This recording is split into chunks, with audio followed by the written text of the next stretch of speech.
Hello, it's Sarah from Hardcover Hearts, and I'm here with a brand new video series that we're going to be kicking off. And this is a series that we're calling Into Deep Conversation. This one I'm doing is going to be with Juan of Bookish Islander.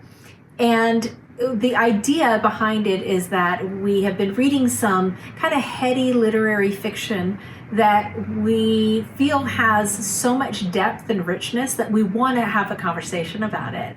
And we want to expose that conversation and engage more people in it. And so these tend to be books that are either critical darlings or award winners, or just kind of in the conversation, the general literary conversation, as it were. One of us will do the introduction to the book. So the book that we're talking about today is The Topeka School by Ben I will kick this off. And so in doing so, I'll kind of talk about why we chose this book, what about this book made it good for this type of buddy read and conversation. Then I'll go into the plot, themes, structure, characters, and style of the book. I'll then ask some questions of Juan. At that point, this one will end, but I'll put a link to Juan's video. We'll make sure that they go up at the same time. So Juan will take it and do video number 2. And in that video, he will do the same thing. He'll talk about the plot, theme, structure, characters, and style of the book from his point of view. He will also answer some of the questions that I posed to him. He will do a summary of what his thoughts overall on the book are, kind of give his verdict of it. And then he will ask me some questions. That'll be the conclusion of video 2. I will then do a follow-up video, the end video, video 3, where I will answer his questions, and then I will provide my feedback and my thoughts on the book. And was it successful? Was it enjoyable? Did I feel that the material was worthy? How did it land in my rating scale?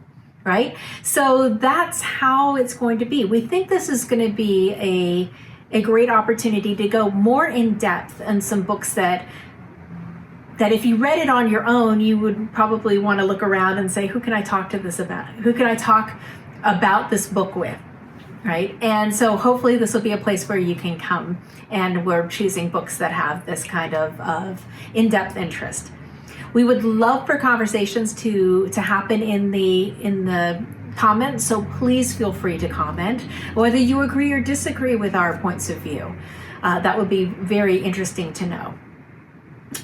One of the things that I think is really great about reading with Juan of Bookish Islander is that he and I gravitate to the same material, but we don't come out with the same thoughts on it. Frequently, we have varying degrees of interest in how the material is presented, and I think we also go into the book with some different purposes. I tend to really like to get a feel. I like atmosphere. I like a lushness. I like an emotional connection to the material, as well as an intellectual one. Whereas Juan, I think, and we'll have to ask him how he approaches books, but I think he tends to be more from an intellectual perspective. He wants to know the ideas and the thoughts, and is the construction good? I don't think he's as interested in the emotional responses that are created from books. And so that's made for some really great conversations. So I think he's an excellent partner to kick this off with, and I really appreciate him doing this with me. We will put a link below to all of the videos, and we will also both create playlists to keep them together. And so we also think this is a great idea, that if you've never gone to his channel, this will be a great reason to send you over there, and vice versa. Okay, so let's get started.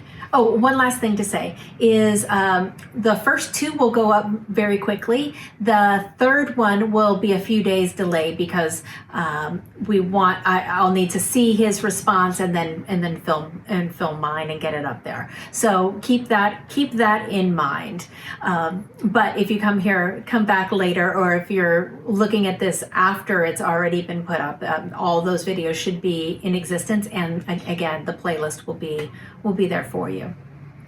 Okay, so let's get started with this book. Enough of the preemptory conversation about how this will work and what we're doing. Let's talk about this book, The Topeka School by Ben Lerner. So the reason I chose this book and I was interested in it is a few different reasons. First off, Sonia, from An Enthusiastic Reader, I'll put a link to her channel below. She really loved it. And I think Sonia reads really interesting books, and she's another person who we both gravitate to the same books but read them differently. And so I was really interested in checking this out. The second reason is because I went to a City Arts and lecture where he was in conversation with Maggie Nelson. And I'll be honest that the conversation was way too intellectual and academic and theoretical, and I feel like it really missed the mark for selling the book or helping people have an entree into it. But despite that, he did say that this was the book, he's written 3, that this is considered a prequel to the other 2. The other 2 were 1005, I think, and Leaving Atocha Station. So with those, so knowing that he thinks this is the place to start, I said, okay, well, let me give him a try. The third reason is because I was told and had the understanding going in that it was going to deal with toxic masculinity, and I thought, well, that's an interesting theme, especially coming from a male writer. So let's give it a go. So those are kind of the reasons. And the last one is that this has been a critical darling. So it's been appearing in a lot of lists, and it's been getting a lot of review and all of that. So I'm always interested in understanding where books are at the moment, and what books are being discussed and why, and all of those good things. So let's jump into the details. So the plot centers around Adam, and this is a stand-in for Ben Lerner himself. This is autofiction, and it starts where he is a Midwestern high school senior, and he is in the debate club, and he is going into the finals of the debate club, and he is lauded as a national potential for winning national awards. We learn about his family. His family are both psychoanalysts. They're both therapists, and they work at the Institute. And this is a psychoanalytic research center that actually is in Topeka, Kansas. And not so shocking, in real life, his parents are also therapists and also were connected to the Institute. So these are, again, autofiction. It's set during the 90s, which is an interesting time frame, because there's a lot of things going on in the 90s that set the stage for where we are today, obviously, but specifically in the context of this book and how he lays it out. And he sets it in Topeka, Kansas, which is not just where all this therapy and psychoanalysis work is being done, but it's also where the Westboro Baptist Church is located. If you are unfamiliar with them, you're living a good life. Congratulations. The Westboro Baptist Church are horrific people. They are a fringe church run by Fred Phelps, and their whole mission is to fight against the sins of homosexuality, and they are known for picketing funerals picketing any kind of feminist or gay event. They also picket the funerals of veterans. I mean, they're really they are a despicable group, and they do it to. They think it's called it's like radical love, and they're giving you the hard truths because the world is going to hell because of the wins of women and gays. So, needless to say, loons. But it creates an interesting backdrop and an interesting microcosm for this book to be set in. So the themes that the book explores are toxic masculinity, language, and process. So we'll talk a little bit more about that. And then where the seeds of the current political climate started.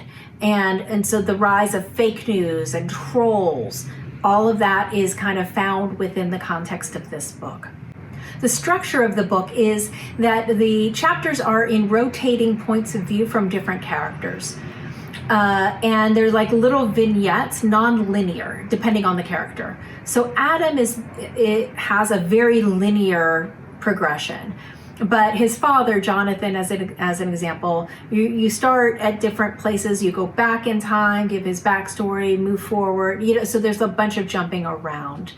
And there's vignettes, little scenes and ideas that are populated through, but all told from the perspective of different characters. The characters, let's get into that. We are introduced to the first character, Darren, and he's sitting in an interrogation in a police room. So you know that something has happened, and he's being blamed for it, and he's being told to tell them what happened. We learn that Darren is an outcast. He has some special needs. He's a little slower and has been picked on and bullied by Adam and other members of this town. He is in Adam's grade, or should be in Adam's grade. He also is receiving therapy from Adam's father, Jonathan, Dr. Jonathan. So something has gone wrong, and we know that in the first 2 pages. Next, we have Adam, and he is the stand-in for Ben Lerner. And as we said, he is the high school student. He's a senior. He's very self-aggrandizing. He's dealing with his identity. He's very good at certain things that he doesn't have to spend any time doing and doesn't have to put any effort in. But he doesn't necessarily want to do that. He kind of takes the easy way through life, very similar to his father, Jonathan. Jonathan is a therapist at the Institute, and he is kind of passive and seems like doesn't shine as a character. We have Jane, his mother, and Jane, I think, is the most fully fleshed out character in the book. She is a working mother. She is also a therapist, but she really thinks deeply about her work and ends up writing a book that becomes very, very popular. And really puts her in contention with her community, with her friendships, and her marriage and family, as well as the Westboro Baptist Church. Then, and ironically, same thing happened in real life. His mother wrote a very famous book. There's Seema. She is a family friend and Jane's best friend who ends up being Jane's therapist. And there's some complications that happen out of that. There's a lot of complicated relationships that happen from the Institute. And people are expected to be therapists with each other, which leads to some messiness for sure. And there's Evanson, who is a debate coach that's brought back to help Adam as he's going through to the finals. And this guy is the prototype of what we now know in politics. So he is, he will say anything. It doesn't even matter if it's true, just to win. Just say it with confidence. He's cynical, smarmy, a troll. He will do things just to get a rise out of people, and is in Kansas to help with Bob Dole's presidential campaign. And Bob Dole does make a couple quick appearances there. And then we have Fred Phelps and the influence of the Westboro Baptist Church. So that's kind of the main collection of characters. There's some side characters as well, a girlfriend, some other people, but those are the main ones. And then the style. The style of the book it's really big ideas over narrative, and a lot of really beautiful stylistic writing. It's very eloquent. You can tell that Ben has a poetic sense, or he has written some poetry, and that definitely comes through. He's very careful in his use of language. It's very intellectual. As I mentioned, it's autofiction, so a lot of this comes from his real life. It's very United States centric. It's very centered in a time and a place. There's not a lot of explanation or backstory as to some of the references used, which I think could be a challenge for those living outside the United States. And it feels like there's a very self-conscious style. This is trying to be an important book, and it feels that way. So that's kind of my overall kind of thoughts about kind of those areas of the book. Let me send over some questions for Juan so he can take it from here. The first question I want to know is, Juan, how do you think about books that are kind of lauded as the critical darlings? Does that change how you approach a book? Does it set a higher bar for what you're expecting? Do you rate it differently, knowing that it's being talked about as an important work? The next question I want to know is, what did you think of Adam as a protagonist, so to speak? And what were we supposed to think about him? And did you feel like that you understood what you were supposed to think, and did you think in that way? How did the parents work as characters in the book? What did you think of their relationship, their relationship with Adam, and their relationships to each other? Were they realistic to you? How did that work for you? I also would love to know that, given the fact that this is such an American book, from like there's talking about Ross Perot and Westboro Baptist Church, all of the rap song lyrics, things like that. How was it? Did you get those being as someone who has lived outside the United States? Was that alienating, or were you curious, or did you feel overwhelmed? Like how did that feel for you, to have a book that is so entrenched in a specific time and place that's different than your own? And I'd also love to know, have you read any reviews of this book that you think are particularly interesting or capture something, or that you either agree or disagree with? If so, what were those reviews? Who wrote them? And if you can leave any links, that would be great. And I'd also love to know, what did you think of the cover? Is your cover, I would assume you have the UK edition, is your cover the same as our cover? And what did you think about the cover? Is it effective? Does it pull you in? What do you make of it? And then lastly, what's your verdict? What is yay, nay, you like it, you didn't like it, what do you think? And then questions for me. So that's it for this version, this side of it. Please stay tuned, follow over to Juan's channel, get his responses and his thoughts, and then please come back to hear my wrap up. Thank you so much, and I hope you're as excited as we are for this new style of video. Bye.